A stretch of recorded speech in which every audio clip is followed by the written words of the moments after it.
Welcome to the Relationship Revivalist podcast. My name is John, and I'm here with my co-host and wife, Jess. Hey, John. Hey, it's another gorgeous and amazing day, and we really want to start this one off with a bang because... And guess what? What? It's episode number 20. It is. We are at 20 now. This is 20 straight weeks here that we have been providing a podcast for you guys. And, you know, it's a labor of love. We really do love seeing you guys. And we love doing this. Actually benefit from this. And, you know, we would like you to go ahead and go over to iTunes when you have a chance and give us a review and share this podcast out to others. It's something I believe we can really make a difference if we do this together. So today we're going to talk about a little bit of the relationship with our children. Yes, so we're calling this one Train Them Up in the Way They Should Go, based on that scripture verse. Yes. When they're old, they'll not depart from it. But we want to talk about, especially if you have children or if you're planning to have children in the future, it's really important right now to really think about your relationship with your spouse. Yes.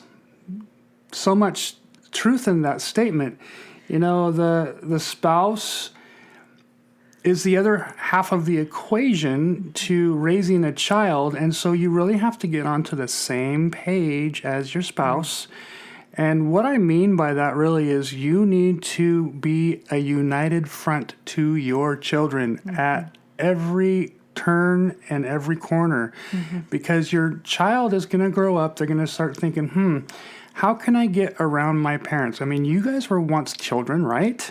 And we were children. We know this. You sneak out the bedroom at night when you're a teenager. You try to go and meet up with people, or even younger kids are so smart and they know what they can get by with quickly. Just because you may have alarms on your house, well, those things are circumvented by kids all the time. So we have to... And when we're talking about a husband and wife relationship, it's not just about you and your spouse. I mean, that we should always be working on our relationships to make them better and cohesive and everything. But it also has a lot to do with your children, because children imitate their environment.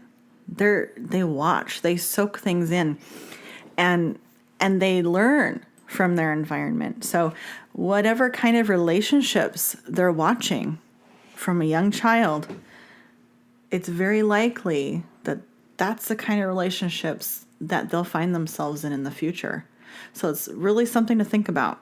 So if you feel like you're not on the same page with your spouse right now, it's important to get on the same page as quickly as possible. And when we're talking about that, we've talked about being united front together in another episode. And we've talked about you don't let anyone in there in between you. You know, you don't let your children get around you and you know, pit one against the other. You know, and you don't let your other family members, you know, get in there between you. Like, oh, you should do it this way because it's the best way, and then, you know, but it's against your spouse or whatever. So it's really important when you're thinking about raising your children that it's the same way. So you and your spouse are united front, and so just to help you guys out with the United Front episode, that was episode number 3. I have a little list here, and you know, it's probably one of our best listened to episodes, so go ahead and check it out. But we were talking about how children imitate their environment, and Jess was saying they're the little, sorry, let me untangle my tongue. The little nuances that you do, your children are going to look at, and they're going to soak it in. They're just like sponges. These children, they are sponges, because they literally will see what you do, hear what you do, and they will repeat it, and they'll get it into their minds, and that's exactly how they get going. And, well, there are things that you may not want to pass on to them. So you have to watch your every move, every word that you say to them, so that you can raise them up to be better, hopefully, than you are, because that's the end goal, I believe, is to raise them up to be excellent and better than you are, so that they can provide even better for their families, and you can pass it on generation to generation. But unfortunately, there's a lot of generational things that happen. And when these generational things happen, it can be a bad thing. And there's a lot of good things, too, that happen generationally. But we want to weed out those bad generational actions, I would say. Me coming from a computer background, it would be an action. And so I was also thinking about, if you are one that answers sharply and quickly and sharply to your spouse, your children will pick up on that. And even if they don't answer quickly and sharply to you, which they shouldn't be, that would be pretty rude, they might find themselves answering sharply to their future spouse. And they might not even understand why. Like, why do I get so uptight so fast? But it's very likely that it came from what was being modeled to them as children. And thinking about my background, I could say the very same thing. We're not perfect. Our parents aren't perfect. We know that. But it's important that as we see things, that we correct them.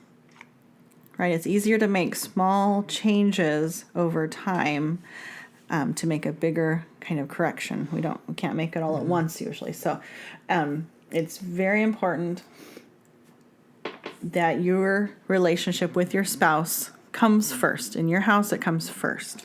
Why would you say that? Why would I say? Well, it's because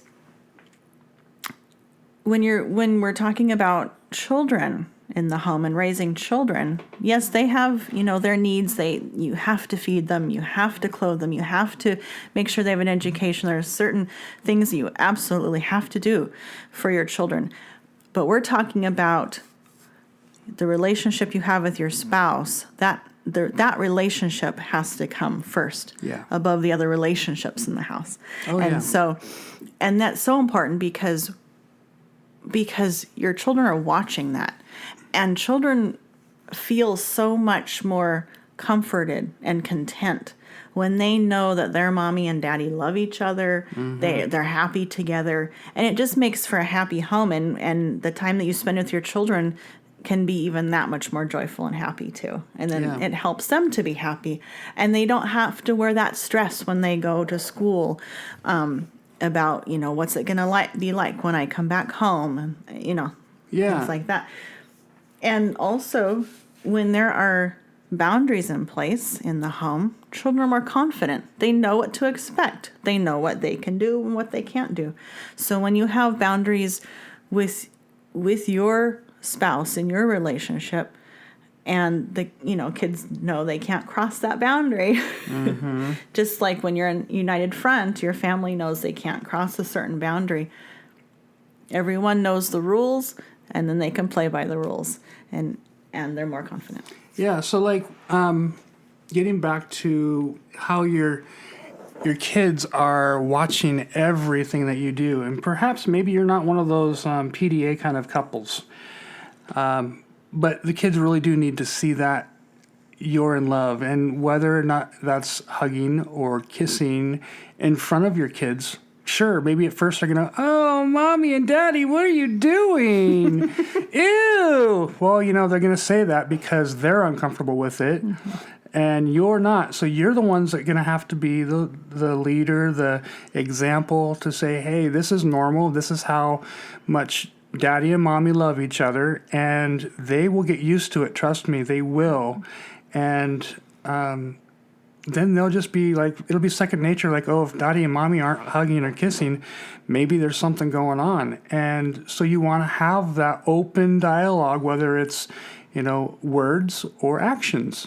And that is one of those signs of a healthy relationship, I think. I know from a perspective that Jessica grew up and then my perspective growing up were two different things. My parents didn't necessarily show their affections towards one another. Maybe I saw them hug and kiss, maybe, not too often in front of us. It was behind closed doors. I didn't know that was happening. And, I'm the oldest, so I probably would have seen a lot more of it.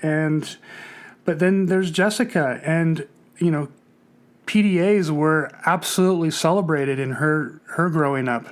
So there's two different dynamics there. And part of the reason why you say they were celebrated is because we learned early on, and I was a very, very young girl when my dad got into a really, really bad accident.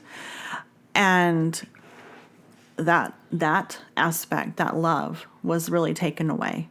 And so anytime a married couple shares a sweet exchange like that, it is to be celebrated, I believe, because that kind of got taken away in our house. And so I wish I could have seen more of that growing up. I saw some after that, but I wish I could have seen more. And when you look at a healthy marriage relationship, it's not like you're all over each other all the time. Right. But it is important for kids to know what a healthy relationship looks like. Mm-hmm. And they do pick up on those nuances, and you really want them to, portray the best parts of what you'd like them to grow up to learn. So I think with that, let's go ahead and just wrap up today's podcast. And don't forget, we are definitely looking forward to having you download our ebook. And you can go to our website at therelationshiprevivalists.com, and that's an S at the very end.